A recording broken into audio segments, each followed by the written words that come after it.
जियं सो हरण हुंबाओ सरगर्दा संसार में, इहो पग न खोड़े पटिएं, ऊ धड़ सिर धरे न साओ, जेकुस तन मुलाओ ससुईअ सूर पिराइया।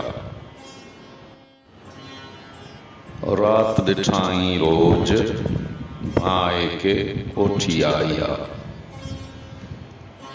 प्रीतणे प्रीअ जे सिकण की सबोज, हुई घणो अबोज सूरन सुहाई ससुई। रोज ॾिठाई रात होत ॻोल्हींदे हब में, केचियन जे कड़ी थी तोए तनी जी तात, ॿारो चाणी ज़ात मना मुइय न विसरे।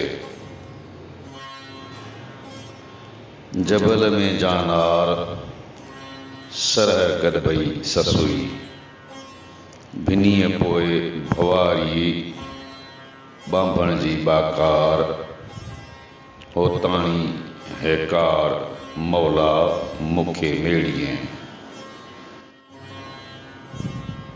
समर जनी न साण होत हिमाती तन जो, करे छेज छपर में पुनू ईंदो पाण, थींदी रीझ रिहाण लहज़े मंझि लतीफ़ चए।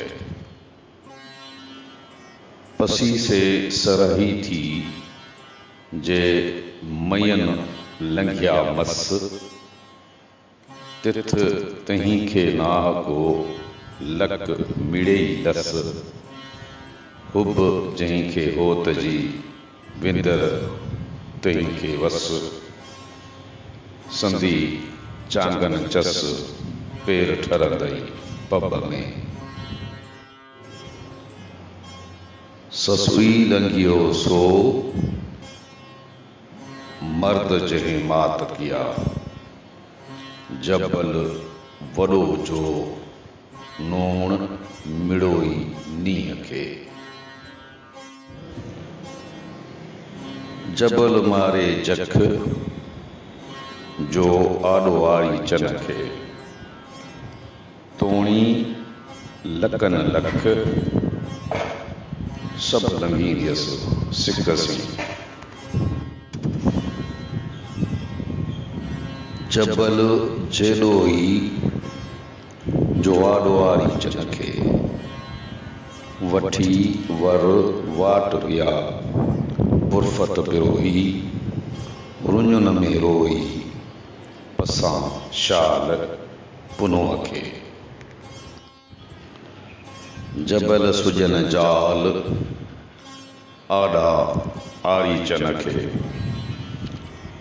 हाड़े ॾांहुं हथ खणियो छपर मिड़ां शाल, केची वीड़म काल तेथी डूंगर डोरिया।